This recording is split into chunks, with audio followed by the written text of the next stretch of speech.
Barnard Colloquium series, Current Issues in STEM Education. This series is part of the Barnard Noyce Teacher Scholars Program funded by NSF. Tonight, it is my pleasure to present Dr. Douglas B. Larkin. Dr. Larkin is an associate professor in the Department of Secondary and Special Education at Montclair State University in New Jersey. He worked as a high school physics and chemistry teacher for 10 years, most recently in Trenton, New Jersey, and also served as a Peace Corps volunteer teaching physics and math in Kenya and Papua New Guinea. He received his Ph.D. in teacher education in 2010 from the University of Wisconsin-Madison. His main research concerns the preparation of science teachers for culturally diverse classrooms. At Montclair, Dr. Larkin works with pre-service secondary science and mathematics teachers in various programs. He also works with doctoral students in Montclair's teacher education and teacher development program. He is the co-PI of the Montclair State University Noyce Teacher Scholarship Program, which is a $1.4 million grant funded by the National Science Foundation, and also PI on the AAAS NSF Noyce Northeast Regional Dialogue Conference grant. Dr. Larkin currently serves as a section editor for the journal Science Education, and he's the author of the 2013 book, Deep Knowledge, Learning to Teach Science for Understanding and Equity. Tonight, Dr. Larkin will discuss his decade-long research program that investigates the ways in which pre-service science teachers learn the pedagogical implications of student diversity. Please join me in welcoming Dr. Larkin. Thank you very much, Lisa. I appreciate that warm welcome. And I'd like to thank everyone for inviting me here to give this talk at the Barnard College STEM Symposium as part of your Noyce series this evening. I'm grateful for the honor and genuinely glad to be here. The title for the talk is Meeting Students Where They Are, Learning to Teach Science Using Students' Cultural Resources. And I know there's a lot packed into that. The research I would like to talk about today sits at the intersection of three fields: teacher education, science education, and multicultural education. And the primary question that I've been investigating for the past dozen years is this: how do science teachers learn the pedagogical implications of student diversity? And for those of you who are just entering into the field of education, when we use that word pedagogical, we mean like thinking about theory and the practice of teaching. So what does it mean for a teacher to be teaching in a diverse classroom? What impact does that have on the science that they teach? Okay. To put it another way, how do teachers learn to allow who their students are racially, linguistically, socioculturally, to shape the science they teach and how they teach it? For me, this is a fundamental question of access to knowledge, because if science teachers cannot meet students where they are, they risk disengagement in class and disillusionment with the field of science, which I argue that as we can't afford as humans on a changing planet. So in the spirit of speaking on to others as you would have them speak on to you, I want to give a brief overview of the ground I plan to cover in this talk. First, we'll talk about the relationship between science content and student diversity, and I'll do that simply by sharing some of my research tools. Then I want to dive into conceptual change theory and the nature of misconceptions, and then talk a little bit about the way we use models in science, and specifically what we gain by looking at race, the concept of race as a conceptual model.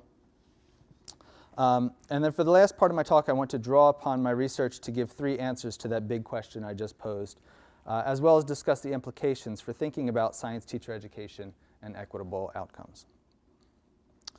Okay, so I thought it would be helpful to begin by walking you all through some of the questions that I ask people at different points in their teacher preparation programs or in their careers in order to see how their thinking changes. Primarily, my graduate students and I conduct case study research. And the individual cases we construct are bounded by teacher thinking. Sometimes we observe them in the classrooms or in their college coursework, but mostly we ask them to describe their ideas about teaching. Specifically, we found it helpful to present them with situations and ask them to talk about their thinking in regard to each situation, and usually include the question, how would you respond to this situation if you were a teacher? This type of teacher education research has a rich history, going back to the National Center for Research on Teaching and Learning at Michigan State in the 80s, and my work builds upon the theoretical and methodological traditions there. I have 3 different protocols for each of the 4 secondary content areas: physics, chemistry, earth science, and biology. And the questions I'm about to share come toward the end of the interview. And I think of them as floodlight questions because of the way they illuminate participants' thinking in 3 areas simultaneously: the pedagogy, the particular science content, and race. These questions are carefully constructed in such a way so that it's very difficult to answer the science part of the question without somehow attending to the race part of the question. As I show these, I would encourage you to think about how you might answer them. Anybody know what this is? Has anybody seen one of these before? Okay. You may have seen on the title slide, I had photos of kids with their hands on them, and you charge it up and hair sticks up, right? So it's called the Graaff Generator, and I asked the physics teachers, I say, imagine you're teaching a lesson on electrostatics in an introductory physics class using a Graaff Generator. You set up the demonstration, select a volunteer. As you're about to begin, one student asks, this works better on white people's hair, right?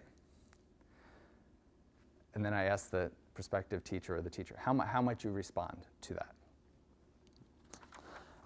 In chemistry, I say, imagine you're discussing various forms of bonding and mention that the keratin in hair contains hydrogen and disulfide bonds that are responsible for hair curling. One student raises her hand and asks, is that just for the kind of curls in white people's hair? You may be seeing a pattern here. Right? How might you respond? So again, asking the prospective teacher to talk about the science, but you see that they can't avoid race in the question. For the earth science folks, imagine you're discussing hurricanes during a meteorology unit and the impact that some recent hurricanes have had on humans and property. I wrote this question after Katrina, by the way. Just saying. During this discussion, one student raises a hand and says, people of color are at most risk from hurricanes, right? How might you respond? And then in biology, I take this image is from a textbook, and it may be hard to see with the light there, but it's a graph that shows the distribution frequency of genes, and the bottom says classes of skin color, this is not a scientific designation at all, but the textbook authors decided to put that in there for some reason, and it's a very commonly used textbook. So again, the question says, imagine you're teaching a unit on genetics and heredity, and a student refers to the figure and says, what does the dashed line mean when it says observed distribution of skin color? And I ask the teachers how might they respond. And because with biology we can ask a follow-up question. Suppose a student asks during this discussion how genes for skin color are related to other genes. How might you respond? And I'll just say I'll say that some teachers who are hesitant to engage in any kind of race talk, and I try to make sure that the teachers I'm interviewing are not all white, but many of the white teachers have a very difficult time disentangling their fear of talking about race and talking about biology. So they'll say something like, oh, it has no impact. They're not related at all. Not thinking about the way that genes are actually distributed on chromosomes, right? And then I always follow up with asking, how would the racial or ethnic composition of the class affect how you might answer any of those questions? Now, to be fair, an argument can be made that it is rather rare for to encounter science topics in school classrooms where the construct of race has an overt connection to the content. Dr. James Banks, one of the pioneers in the field of multicultural education, calls this the content integration dimension of multicultural education. Typically, this occurs in science classes in February and March during Black History and Women's History Months, when there is some recognition of the contribution of scientists who are not white men. I don't think that's necessarily a bad thing, but we are fooling ourselves if we think that alone is going to close any racial gaps in educational achievement. Another one of Dr. Banks' dimensions of multicultural education is in terms of what he called equity pedagogy. He was once asked by a frustrated teacher, how can something like an atom be multicultural? And his answer was, a multicultural atom is an atom that every child can understand. That's equity pedagogy. So this direction of equity pedagogy is where I want to take this talk. But first I want to share a little bit about conceptual change as the theory that guides this work. And so as a high school physics teacher, I was initially interested in this idea of like, how do people change their minds? If people think that heavy objects fall faster, but we show them an astronaut on the moon dropping a rock or a hammer and a feather at the same time and they fall together, they might change their mind about things, about how fast objects fall. And it turns out there's a long tradition of conceptual change. And in ed research, there are two flavors of conceptual change research that have been done over the past 50 years. And then though they have a great deal of similarity, they're deployed very differently for different kinds of problems. Both have their roots in the work of Jean Piaget, in that knowledge is seen as something that humans are always in the process of constructing. In what I think of the science education tradition of conceptual change, there are the roots of the work of Thomas Kuhn, whose work, The Structure of Scientific Revolutions, addressed how larger systems of knowledge change in addition to individual knowledge. Within this tradition, attention is paid primarily to the conceptions themselves, something like heavy objects fall faster than lighter ones, as well as the justifications that learners have for holding on to those ideas, even if they are not in line with the science. In the educational psychology tradition of conceptual change, the actual composition of the conceptions is of less interest than the cognitive processes by which the conceptual change occurs. Now, the theory of conceptual change works like this. We hold conceptions in our mind and give them a certain amount of status. The more intelligible, we understand what the idea is, plausible, seems like it could be true, and fruitful, it has explanatory power, the higher the status. And if we have two competing ideas, the one with the greater status is the one we hold the strongest. So it's not incorrect. It's not incorrect to say that we believe it, and we believe the one that's got the higher status more strongly. But if the new concept now has a higher status, then we believe that one.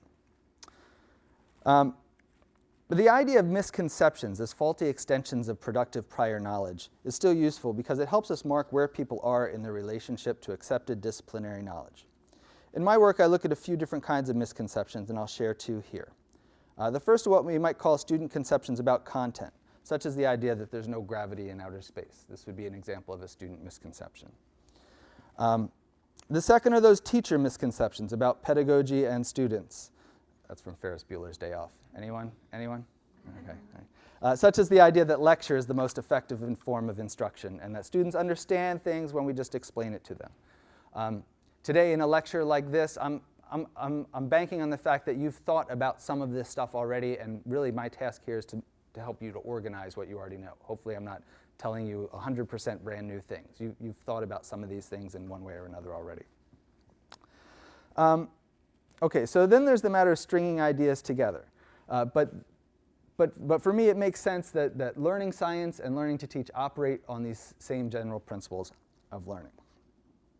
Okay, so the other main idea that I play with is this idea of a conceptual ecology, that relationship between knowledge, beliefs, that our emotions, our affective considerations, and the other commitments that we make.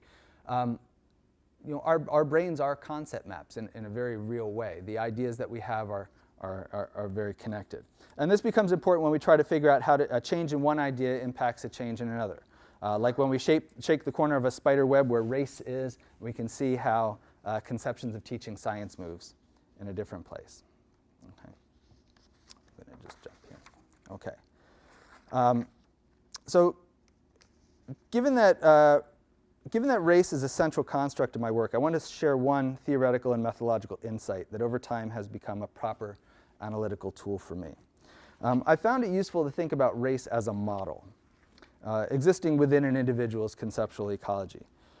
Because in science we think about models as having both explanatory power and predictive power. So they explain phenomena that we can observe, and they can predict phenomena that may happen in the future. So a good model does those things. And there's lots of different kinds of models. There's verbal descriptions, mathematical equations, graphs, tables, charts, formulas. All of these things work both forwards and backwards.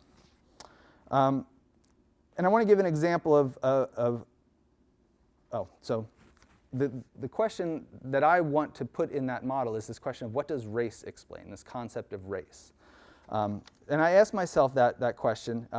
Although it's important to differentiate between the race operates as a social construct in the wide world versus the way it might operate individually within an individual person's brain. And I want to give an example of what I mean. So as a reminder, here's some data. I'm going to just go by this here.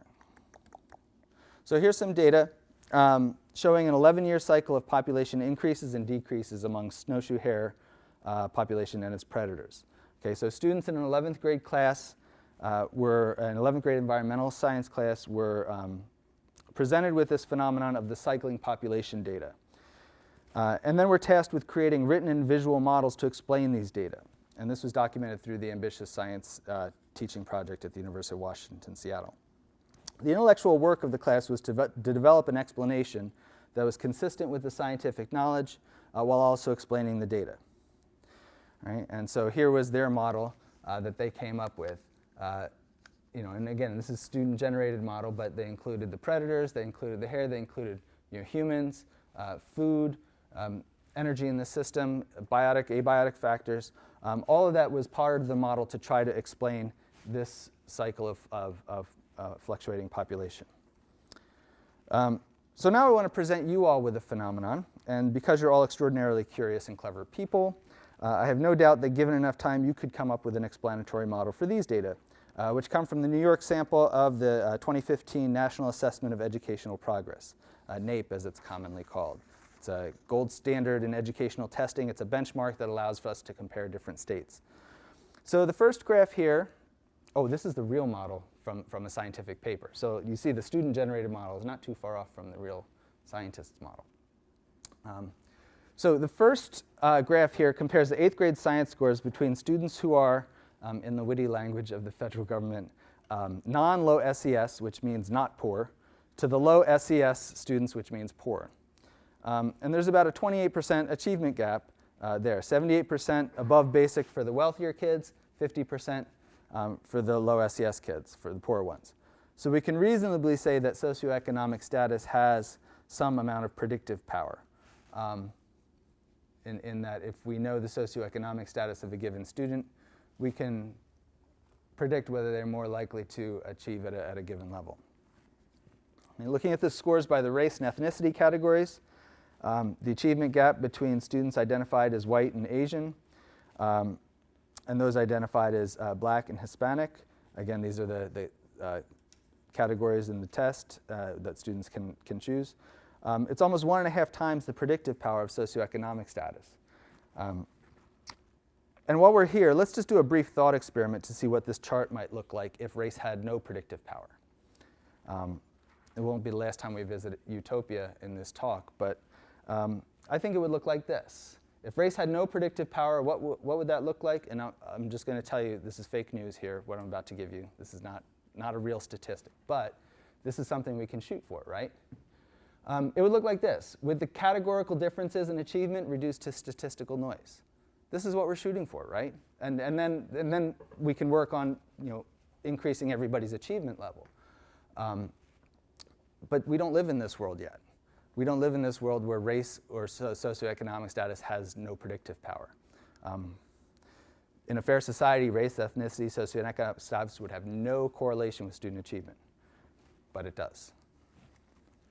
Okay. So what might it look like to try to explain these data with a model like the ones the students used for the snowshoe hare population? What would the parts of that model be? So if instead of the snowshoe hare, we had the NAEP scores in the middle, how might we explain why those scores are the way they are? And I just want to throw out there that in my work, I think that teacher thinking and practice is going to be a really important part of that. Not everybody agrees with me on that. I'll throw that out there too. there are two reasons. The first reason relates to what I just showed you, that student identity has predictive power for student achievement. And not just student identity, but teacher identity too. The second reason is that teachers who share backgrounds with students have a higher probability of recognizing the cultural resources that their students bring to learning STEM. That's part of what we can teach people how to do as teacher educators. We can teach this. And that's what I want to spend the rest of my time talking about tonight. So let's return to the big question. Oh, I should have showed that slide. Okay. The big question, right? How do science teachers learn the pedagogical implications of student diversity? I want to give 3 different answers to this. And the first is that it depends on what pathway they follow into teaching. Now, I'm not talking about pathways in like a policy sense, like whether they go alternate route or not. I'm thinking of these as cognitive or intellectual pathways into learning to teach. And these are influenced by certification requirements, opportunities to learn, the quality of field experiences, what kind of cooperating teacher you have. And of course, the knowledge of subject matter and the conceptions about teaching people bring from their own lives and their own experiences. It's one of the truisms of our work as teacher educators that people use their own experience as a guide to best practice. Whether they felt they learned it or not, that's just part of the raw material of coming into teaching. Now, some people may even dispute the notion that there are pedagogical implications of student diversity because their conception of teaching is best characterized as the controlled delivery of information. That's what teachers do. They deliver information in efficient ways, right? As if teaching were the same as delivering mail. But some people believe that, and I enjoy talking with people who think that way because it doesn't take too long to uncover an experience in their own history, in their own lives, where information delivery didn't work for them. Okay. So I've always loved maps, and this one may be familiar. In my work now, and even now, I find them incredibly useful as tools. As a child, I found maps to be a tool for thinking because they made it possible to construct a range of narrative journeys. To go from this corner to that corner, what would that be like?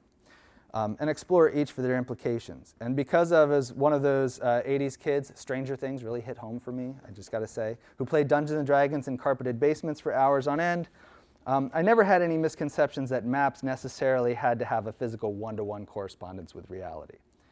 Just looking at a map, this one's from A.A. Milne's Winnie the Pooh series, it's almost impossible not to start adventuring in your mind.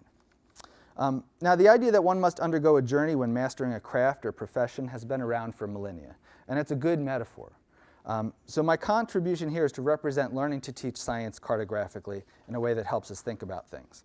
And I also want to throw this quote up here by Oscar Wilde that I came across recently. A map of the world that does not include utopia is not even worth glancing at. So we shall include utopia in this map I'm about to show you. Okay, so we're going to call this the map of learning to teach science. And there's so many good map generators online now. Like, it's great. I love them. You just type in like map generator, and there's like 12 of them, and all free. So before we plot anybody's journey, it's a good idea to survey the territory we're covering, which in this metaphor is what we want teachers to know, think about, and be willing to be able to do in order to be a teacher. We already see there's a side of the map here where the entry into teaching, I hope you can see it there, entry into teaching is going to happen. But you can bet that not everybody is going to start on the same part of that coast. Some of the places they'll go are represented here. We have knowledge of science, pedagogy, schools and society, students, feedback from practice, teacher as an agent of change, professionalism. Some people will travel through these territories, some people won't. And while these labels aren't arbitrary, there's no reason we have to divide things up this way. We could certainly offer different labels. But within these territories, there are some mountainous regions that can be challenging for those who attempt to cross. And I want to mark 3 of them here that have been important in my work. The first is a deep understanding of scientific concepts and practices. All right? You have to know your science. If you're going to be a science teacher, you have to know the science. There's no way around that. There's no way. It's really, really difficult. I don't want to say it's impossible, but it's difficult to teach something that you don't know. And I think we all know teachers who return there each summer.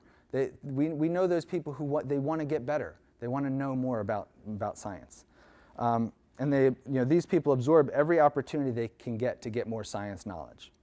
Then there are the mountains of sustained and goal-driven reflective practice.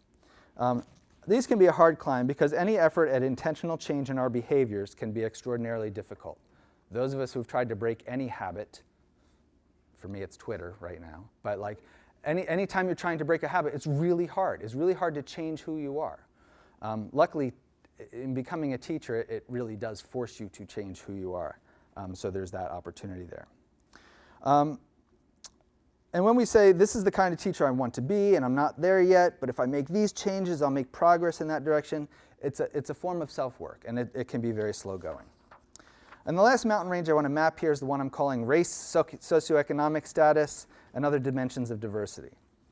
Now, for each of these three mountainous areas, it's entirely possible for people to get to their destinations without traversing any of them. It's also possible that some don't need to as much as others. For every case study I do, I think about the individual growth in teaching in exactly this way. So let me offer some examples that are somewhat general, but based on real people. So let's start with the example of a second career switcher, whose journey leads deep into the mountains of scientific concepts and practices, where it's quite comfortable for him. He goes through just enough pedagogy to be satisfied he can succeed and finds time to pass through the foothills of reflective practice because he genuinely wants to do a good job. He treads lightly in other places, mostly sightseeing, but determined to get to his destination. He takes the long way through professionalism because his previous work experience has convinced him of its importance. The path leads him to the destination of being a status quo science teacher. He gets the gray flag. He isn't awesome, but he isn't terrible either. Properly representing the science and surviving in the job are likely top priorities for him. Some of you may be thinking of a science teacher in your own history that fits this description, with equity issues down lower on the list. Our next candidate is someone for whom becoming a teacher is a plan B, because she believes that anyone can be a teacher. Not much time is spent at all in learning to be a good science teacher because her vision of teaching is informed primarily by her own high school and even college experiences in learning science. For her, that's good enough. Though she'll be happy to get some tips and tricks about teaching along the way. Because she doesn't see teaching as a field that requires much specialized knowledge, there's little need to do anything other than to travel straight to the destination. This was the problem in West Virginia recently, by the way. They had a lot of unprepared teachers who just thought teaching was going to be easy, and they weren't actually good teachers. Right? I had just heard they settled the contract on Twitter right before I came in. See, it's a problem. She likely sees teaching as the controlled delivery of information and sees little intellectual demand in the work. Martin Haberman's description of the pedagogy of poverty is an apt way to describe her teaching, and she is more likely than not to end up in a school serving low-income students or students of color who are desperate to hire anyone with a state certification and a heartbeat in order to avoid another year of substitute teachers in a science classroom. Her students will likely not learn very much science from her. The next candidate arrives on the shore as an ambitious science teacher. Oh, yeah, pedagogy of poverty, she gets the white flag of surrender. The next candidate arrives on the shore as an ambitious science teacher, and though her journey takes a bit longer than others, she travels through every territory and wrestles with every challenge that comes her way. She takes to heart the idea that to be a teacher is to be an agent of change, and strives to make science learning meaningful for her students, and maybe likes the idea that she can be the kind of teacher she wishes she always had. She is fully committed to equity and studies her students in order to meet them where they are and be an excellent science teacher for all her students. And there's the utopia, right? That's the place where we hope every teacher can get to. They go through all the hard parts, they make sure that the learning is challenging, and they come out the other end ready to be an equitable and ambitious science teacher. The last example is the type of student and teacher I find the most challenging, because though he is focused on being an outstanding science teacher, he wishes to target his efforts on just those students who he deems ready, willing, and able to learn. Like the ambitious science teacher previously, he takes full advantage of all the learning opportunities to hone his science knowledge and pedagogy, but is different in that his vision of science teaching, the students come to him and meet him where he is. His classroom looks very similar to that of the ambitious science teacher, but it is sink or swim. And those students who come carrying extra baggage don't always swim so well. His level of rigor is often admired by parents and administrators. When it's time to look for a job, he looks at well-resourced districts and private schools and really just wants to teach advanced high school science courses and really, really prefers not to teach ninth graders because they're not mature enough. And somehow his classes are always a little wealthier and whiter. It just worked out that way. He gets the golden flag. Before leaving it behind, I want to point out a few features of my map metaphor of science teacher learning. First, note that not everyone starts out in the same place, travels the same distance, or has all the same opportunities to learn. The journey depends on how prospective teachers have packed for their journeys and how the tools, abilities, and previous life experiences that they already carry will help them along the way. For example, a personal understanding of the lived experiences of race may mean that the long, hard slog for some is familiar ground to others. From a conceptual change perspective, I see my role as a science teacher educator as someone who works to provide and represent the ambitious and equity-focused vision of science teaching as the one with the greatest intelligibility, plausibility, and explanatory power to my students. My goal is to lead all my students to this promised land right here. Okay. I want to switch to just briefly to a more modular metaphor of science teacher learning that may be more familiar to those of us who have responsibility for designing science teacher ed programs. Given the structure of the academy, we need to do things like assign credit hours and pay people, so we tend to think in terms of individual components, here represented by puzzle pieces. And I think it's fair to say there's a growing consensus in the science teacher ed community about what those components ought to be. For the past 50 years, there's been a move towards a more rigorous admission requirements in university teacher education. And even if the non-university entry requirements are not as stringent, things like Teach for America, right? It's still amazing to recognize that the fact that in all 50 states, a college degree in a science major is a prerequisite for becoming a science teacher. So these represent all of the things that are part of teacher education. We have a rigorous admission process, and here are all the components that we want all students to be able to, all our pre-service teachers to be able to do. And then there's some assessment in New Jersey and New York. It's the Ed TPA, but it's also your university graduation requirements. Okay, so to this list of already, substantive puzzle pieces, we've been adding a couple in our field lately. For example, a program can choose to have discipline-specific instruction. So at Montclair, we have one methods class for all of the science teachers. We really don't have enough to run more than one methods class. But down the turnpike at Rutgers, they have a separate physical science methods courses and life science methods courses. Further south in Trenton, the College of New Jersey has been piloting an integrated technology and engineering methods course for its teachers. Another component we can add is teacher education for specific contexts, such as a focus on urban teaching or even district-specific programs, like we run a partnership with Newark, the Newark Montclair Urban Teacher Residency Program. A program can also require that teachers be prepared for specific student populations, like students with disabilities or English language learners. In New Jersey, as well as here in New York, it's notable that this piece is becoming less optional over time. And I can foresee a period, maybe 5 or 10 years from now, when every teacher has to be prepared, well prepared, not just you had one class on it, well prepared to teach students with disabilities and English language learners. Okay. So I want to return to this big question here of how do science teachers learn the pedagogical implications of student diversity. So the first one, we said it depends on the learning pathway. My second answer to this big question is that teachers learn the pedagogical implications of student diversity when they identify and draw upon cultural resources for learning. And this isn't just about opportunity to learn. These things can include making science language accessible by scaffolding it with students' own words, studying their students to identify potential cultural resources, sustaining students' cultural identities, and using relevant and authentic phenomena for investigation. And I would add that helps students develop their socio-political consciousness. These last two you may recognize from Gloria Ladson-Billings' model of culturally relevant pedagogy. I'll say more about that in a moment. But what all of these have in common is when science teachers engage in these practices, even if they're tentative, they are creating a space for students' lives and ways of understanding the world to impact the way they teach science. This is true even if at first they're just developing expertise in the practice and don't grasp its power, which they will eventually. And this is the big idea in the core practices movement in teacher education. So the first example comes from Brian Brown's work in elementary science education. He's a science ed researcher at Stanford, and in which he and his team designed an experiment to test how well students learned when their own ways of describing science were incorporated into the instructional materials as a scaffold for learning. Complex science vocabulary, so instead of chloroplast, we have energy pouch. Instead of chlorophylls, we have green pigments, right? And these came from the students' own descriptions of things. That language was more familiar with the students, and it was a way to scaffold learning the concepts. And only later were the scientific words taught as labels for those ideas. Another approach is when teachers make an effort to study the lives of their students, such as the Funds of Knowledge project, described by Gonzalez, Mola, and Amonte.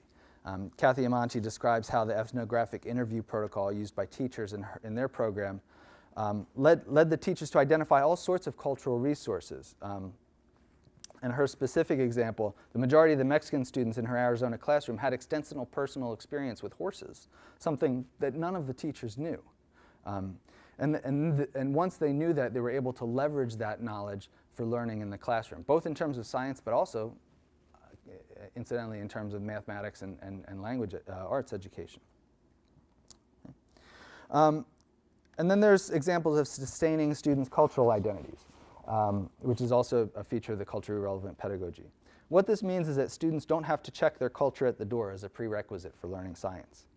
Not only that, but these teachers encourage students to be fluent in more than one culture, more than one way of viewing the world. For teachers, sometimes this just means getting out of the way and resisting the urge to prevent students from using familiar patterns of communication and engagement. So this is a picture of one of my favorite classrooms, and though it's a little hard to see, because I did one of these, I just took the picture real quick. The student is using his phone to take a photo of the class data set on the whiteboard. To me, this is a reminder of how culture is dynamic and can be generational. In many schools and classrooms, phones are subject to strict regulation, even as they form the nervous system for adolescent culture at all socioeconomic levels. In this school, the population is primarily Latinx, and the strong family-focused nature of those cultures extends to the frequent communication using phones. Drawing on both the ethnic and generational cultural patterns, the student's natural impulse is to use his phone to take a picture of the data. And by encouraging the student to leverage this, the teacher is creating a space for culture to influence learning. Another example comes from Chris Emden's work across the street in the Science Genius Project, where he works with science teachers and hip-hop artists to foster science learning through creative expression in familiar cultural patterns. This is very different than the Hollywood versions of the savior teacher reaching students through rap music, because there is a deep intellectual work happening here between the teacher and students to privilege existing patterns of communication among students and connect it to the science learning goals. The last example is one I've used a lot in my own classrooms, and this relates to language as well. When I was a high school physics teacher, I always had lots of reasons to count to 3, usually because I was going to drop something. We go 1, 2, 3, and we drop, right? Or we add the chemicals, or we do something. We count to 3 and do that. Usually when I was going to drop something, switch something on, or light something on fire, right? It turns out there are a lot of different languages our students speak that we can use to count to 3. And if you pick a different one each time, maybe keep track of it on a bulletin board somewhere and make the whole class say it with you, pretty quickly you get some surprises about what students know. A student may have never heard their home language in a science classroom before. And my experience is that even this small gesture communicates that they don't have to leave that important piece of who they are at the door. So it turns out that using relevant and authentic phenomena for investigations helps teachers see a role for their students' cultural resources in science class. Further, when we choose ideas that help develop students' socio-political consciousness, we give them an opportunity to critically examine and address issues of justice, fairness, and power. And science no longer seems so disconnected from everyday life. For students who experience injustice, unfairness, and powerlessness in their lives, the answer to the question, when will we ever use this, is self-evident in these classrooms. So some brief examples of this idea include my own Trenton High students who used a 10-meter string, walkie-talkies, and some whiteboards to create a speed check in front of the school, where there was a real speeding problem. This was in the beginning of the year in a physics class, and over the few days we did this, the students developed their own ideas about how to take the time measurements in seconds and calculate the speed in miles per hour quickly so that they could use their, well, we told the principal it was walkie-talkies, they were really using their phones. That school, they couldn't use their phones. To get the speed to the kids at the end of the block, right? who would write it on the whiteboard by the time the cars passed. The next example comes from one of my student teachers who decided to have his 9th graders examine and understand the actual environmental reports concerning the lead testing in their schools in Newark. So these are from 10 different water fountains in the building. This is the document he obtained, and he just chased it down from public sources. And he began the class by eliciting student ideas and questions about the meaning of the report, ultimately dealing with the question of whether the school's water was safe or not. That was the essential question of the lesson. And what should be done about it. This guy got high school freshmen in a high-poverty school poring over pages of dense government documents because they were motivated by wanting to know about potential risks to themselves and their families. So authentic questions hold students' interest while providing a pathway to teaching the big idea. And we can ask questions like, what pollutants are emitted by the coal plant in our neighborhood? This was a classroom, and he just published this piece, Danny Morales-Doyle's work in Chicago. He had an AP chemistry class. Yeah. This is like my favorite paper of the year.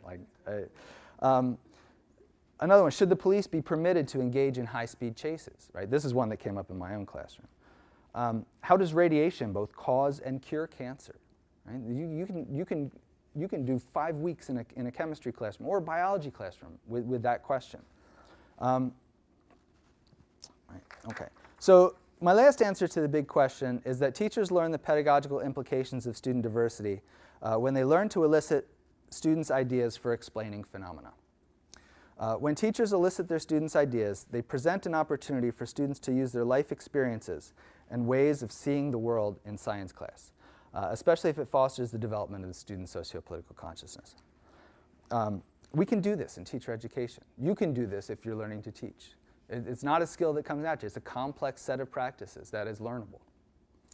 The general idea is not new, and it was articulated by educational psychologists over half a century ago, right? The most important single factor influencing learning is what the learner already knows. Ascertain this and teach accordingly. I like to think of it a different way. Why elicit student ideas? Because student ideas are the raw material of our work as teachers. Like the potter needs to feel the clay in order to give it shape, we teachers need to understand the starting form of our students' ideas. As teachers, we need to understand the ways our students think about the world and the way they communicate their ideas. We also need to recognize that student misconceptions aren't barriers to learning. Rather, they are resources that we can leverage when they compare their ideas to the science ideas. And I have to put in a plug for these assessment probes that I love. If you are getting into the game of science teaching and thinking about becoming a science teacher, I think these are the best resources out there. By NSTA Press, Paige Keeley writes these wonderful probes. This one is about lemonade, and this is a nice way to elicit student ideas.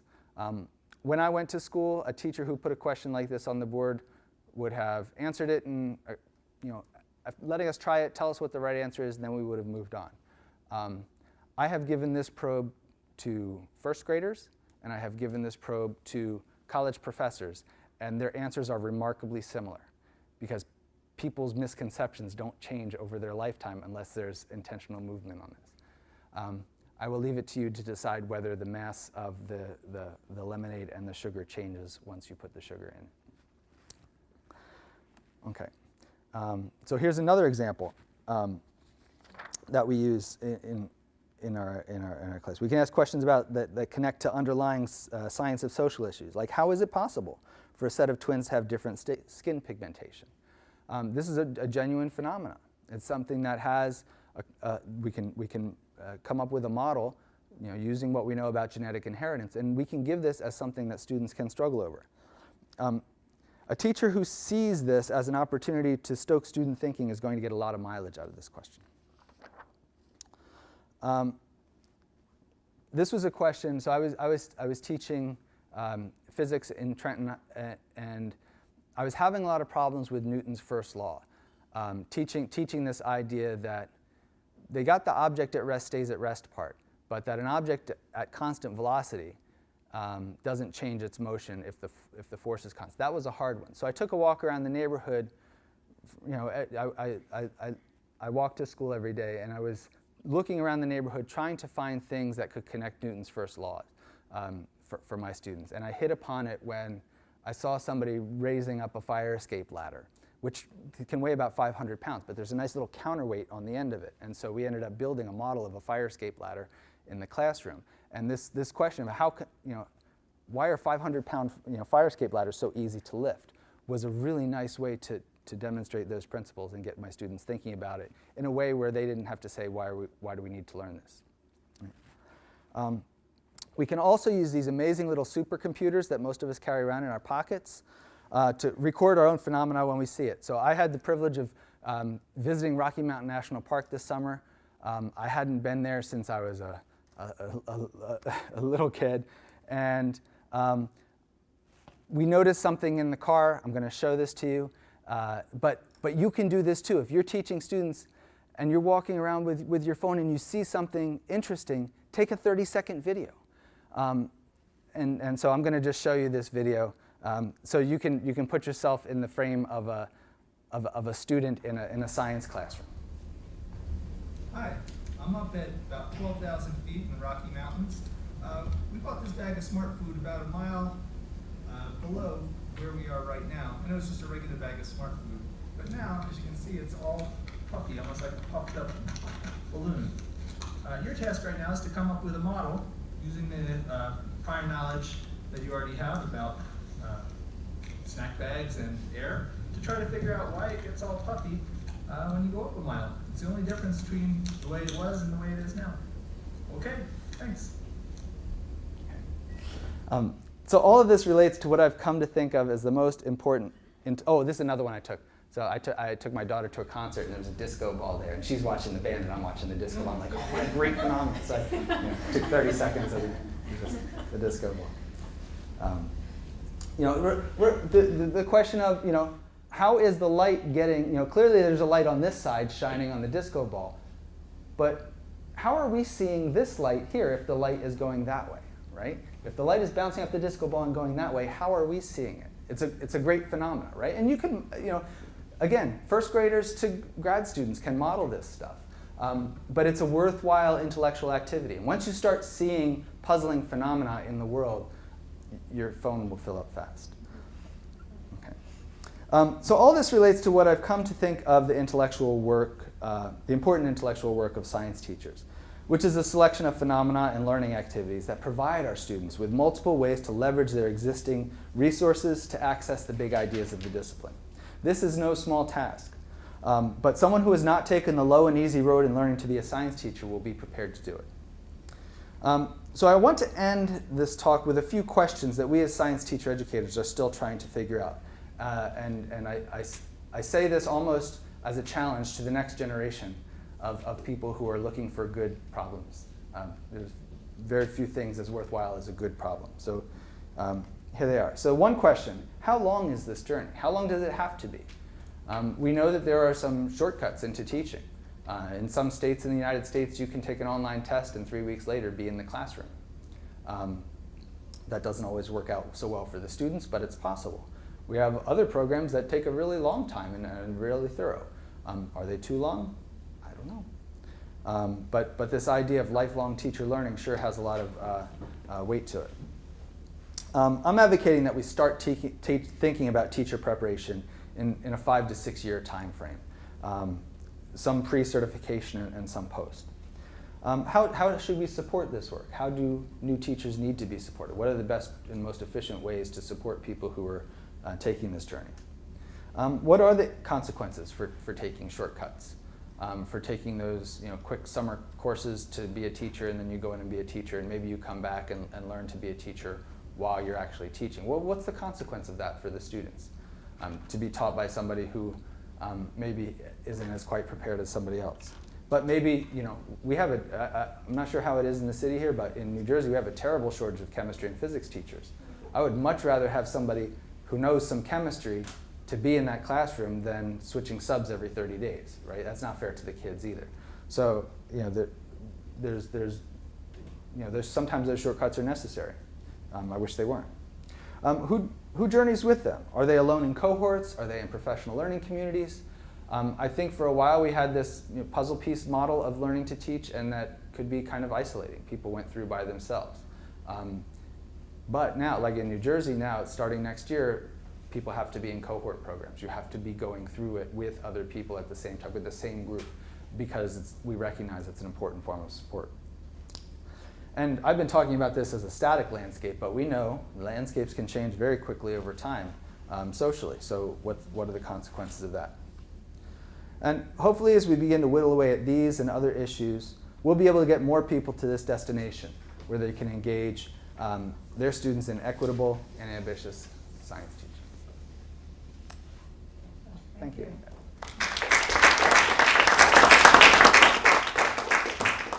And I'm happy to answer or have a conversation. It doesn't have to be about me asking. There we go.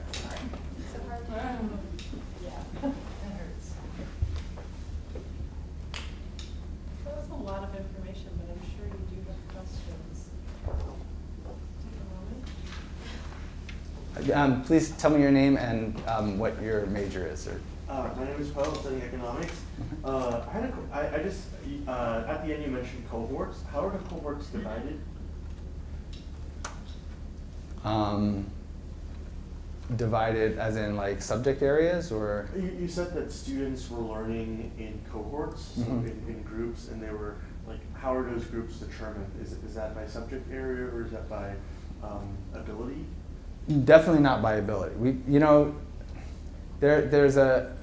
I think in teacher ed we have to assume that where you get on the train doesn't say anything about where you get off the train, right? And so if somebody's not yet up to a level of performance, we're going to work with that person to get to that level of performance. So it's really about when they enroll in teacher education. And sometimes you're with a large group of people if it's a multidisciplinary teacher ed program, and science ed programs that are large enough to have a cohort of just science people.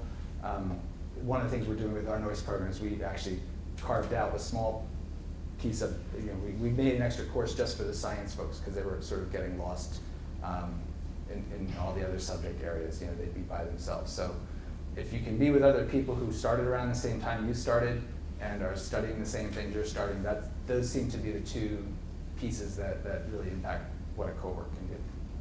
Good question. Yes? My name is Emily. I'm a sociology major.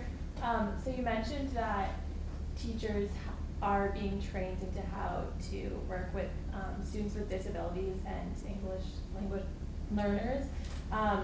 But with your emphasis on diversity of race and socioeconomic class, etc., are there pushes to have teachers introduced into how to mediate working with a diversity of students in those types of backgrounds as opposed to just the prior two?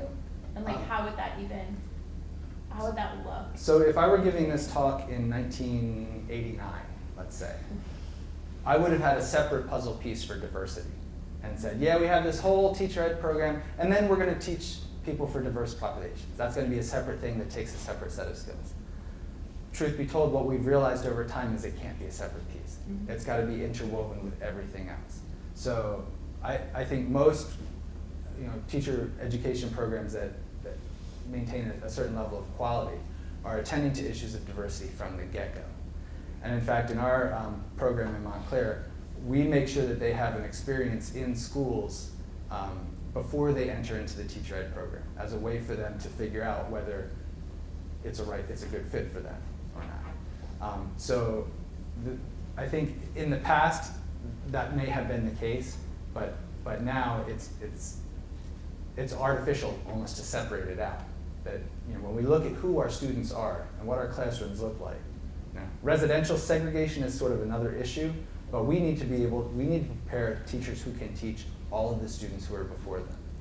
With teachers of students with disabilities and English language learners, one of the structural components we're dealing with right now is there's still a bit of a social argument about whether students ought to be separated or not. And even when they agree that students with disabilities should be included in the regular classroom, it doesn't always happen. I think more than half of our districts in New Jersey are out of compliance in terms of special ed law, right? So kind of recognizing the realities, but then not forgetting about the utopia. The place where we want to be is so that every student is in that class being taught by teachers with the adequate supports. And sometimes we might need more than one teacher in a classroom to be able to do that. That costs money, but it might be just the right way to do it. And what I would add is that very often a strategy for teaching a student with special needs works for students who are culturally diverse, students who are diverse, students who are linguistically diverse. So often the strategies actually can work across the various types of students that we can have in our classroom. And so, Gloria Letson-Billings has this wonderful article, but that's just good pedagogy. Like, good teaching can actually be effective across, a lot of learners. That's really my beef with the teachers who just want the students to come to them, right? Because they only want to teach the students who are able to get through that, whatever screen is between them and the content. And when you go beyond a pedagogy of exclusion, when you're not excluding students from who you can teach, then those strategies definitely, they work well with everyone. Yes? My name's Elish. I'm an econ major, so I know really very little about teaching science, but I think this is really interesting and probably can be applied to a lot of disciplines. But I'm just wondering, I feel like in big kind of public school classes now, they're stuffed with students. Teachers are having problems even just controlling and maintaining, kind of equilibrium in the class. How, I think in a perfect world, the teacher would be able to kind of speak to, the many different backgrounds your students are coming from, but how in such a large classroom with, so many different types of students from so many different kinds of backgrounds, how is a teacher supposed to realistically kind of work within that, and also what is an adequate degree of kind of nodding to each culture, if that makes sense, while still. So I'm going to preface my answer by reminding you that I'm a little bit of a utopiast, right? You've seen that, right? And so I know what the goal is, right? And I think I showed, there's the ideal, and we just do what we can as human beings to get as close to that ideal as we can. My argument is that teaching is a deeply intellectual it's a deeply intellectual act. It's a deeply intellectual profession. And part of, when I walk into a class where somebody doesn't treat it that way, they say, okay, what did they tell me to teach? Okay, open up to page 68, let's go. Right? They're not thinking about, where are my students? So I think teachers can, and there's lots of strategies, right? And one is that eliciting students' ideas. If you have that lemonade probe, right? That if you add sugar to the lemonade, and what are the 5 different possibilities? Somebody who is thinking about eliciting their students' ideas as resources is going to put their students into groups. They're going to have them talk to each other. They're going to have them share ideas. They're going to, almost like an orchestra conductor, conduct that class so that, okay, the brass section is going here, and now the woodwinds. And it's possible, and I've seen it. I've seen it in a lot of classes. But it takes intellectual engagement by the teacher. I would argue, and again, people will disagree with me a little bit, but I would argue it takes a little bit of a commitment to democracy. If you come in and you just want to be an authoritarian with students without, also soliciting their opinions about things small and large, but that there's, some deliberation, negotiation, and action around what it is that you're studying. That's a part of it too. It's sometimes hard with a if you get the curriculum and somebody says, here's your science kit, go to work. That can be hard. But I think if teaching is approached as an intellectual endeavor rather than as go control these monsters, which I've heard people say, those are 2 different very approaches to it, to teaching. So I think it is possible, and I think somebody who is engaged in learning that is going to be able to do it. I would say that part of it is being an apprentice of somebody. That's what student teaching is for, or having a mentor, somebody you can go and watch, and you see them do this thing with the same kids that you couldn't do it with 10 minutes ago, and you say, how did you do that? What did you do in order to get the class to listen to you? And oftentimes the teacher will say, I listened to them first. So I definitely think it's possible. That said, there can be really, really challenging situations. And again, part of the work of the teacher is to try to meet the students where they are. And I think when the teacher tries to impose their own reality over the reality of the students, that's when problems happen. Good question. Hi, I'm Erica. I'm a history major, but I was curious when you were talking about the sort of more creative science units, about like looking for lead in the water or like radiation and cancer, how, like your thoughts on how you balance those sorts of units with like standardized testing or like a standardized curriculum? Well, so on a very fundamental level, somebody's paying you to do a job. And if you don't do that job, if you don't demonstrate that you're doing that job in some way, it's going to cause problems. Yeah. That said, I think there's lots of ways that teachers can meet whatever requirements there are and still teach creatively. It takes work, right? And it takes compromise, and sometimes you end up teaching in a way that you prefer not to, but you're committed to co-planning with the other two teachers. So, you try to win. I love the Jonathan Kozol quote: "Pick battles big enough to matter, small enough to win." Right? And so, thinking about curriculum in that way, and we all have our non-negotiables. Like there are things that I will not do because I don't want that to be who I am as a teacher. Like I don't want to humiliate students ever. Like that's part of my line. I will yell if there's a safety thing happening. Get away from that asset. Like you can. There are times when you have to raise your voice in the classroom. I'm not going to lie, but you don't have to be that screaming teacher or the one who goes, if you can hear me, clap twice every 5 minutes. Right? That it can get grating on everybody's nerves to do that. But again, I think there are ways to do it, and I think the best teachers, the best ones I've seen out there, don't think about the standardized test at all. They know that they're committed to their students learning science, and when that test comes along, they'll do well on it, and then they'll get back to the stuff that really matters.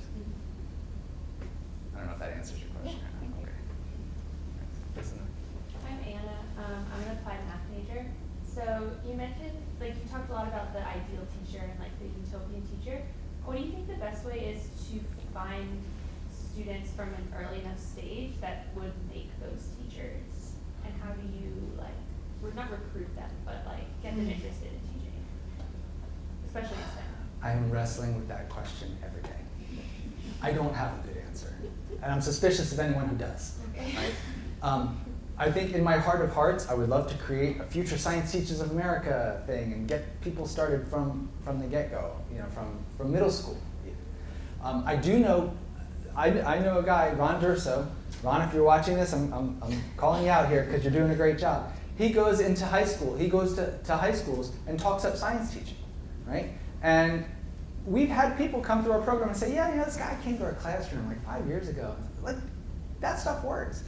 It's hard, and you don't quite know, which thing is going to bear fruit,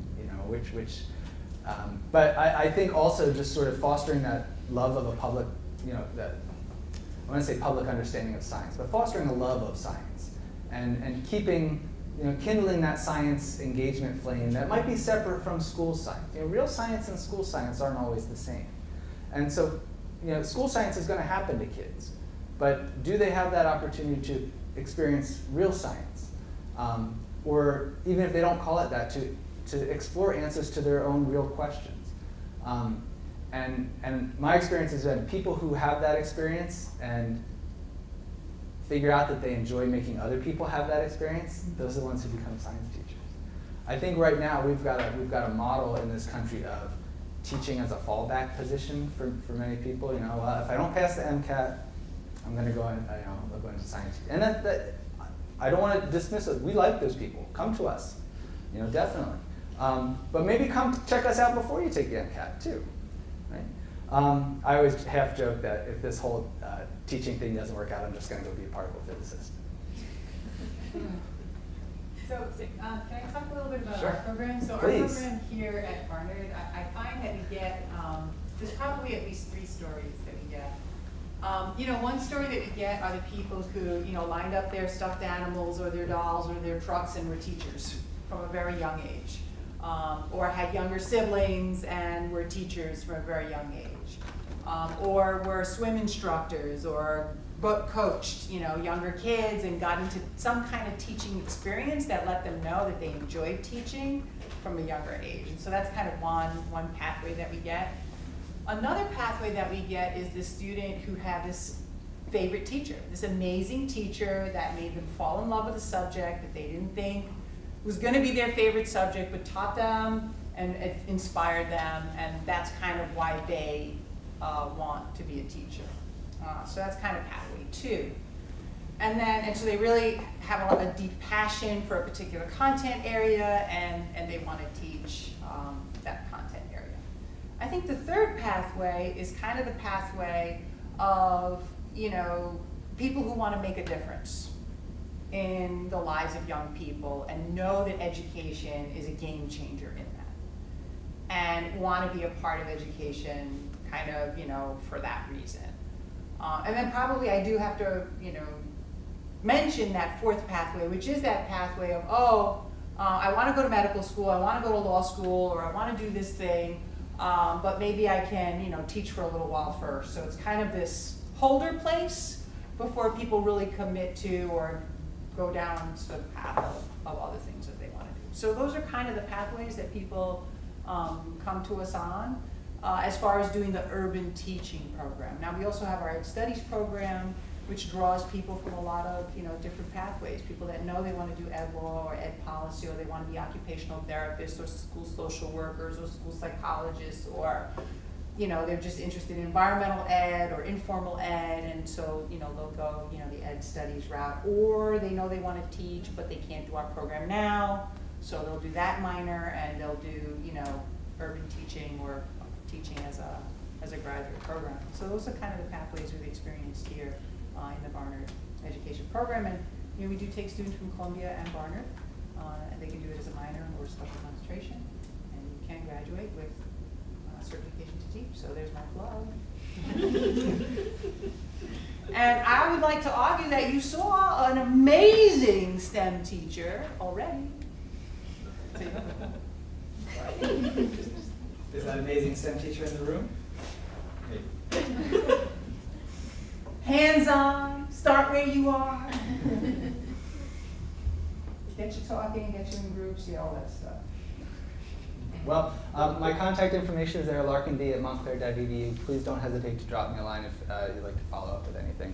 And again, I want to thank you for having me. Thank you for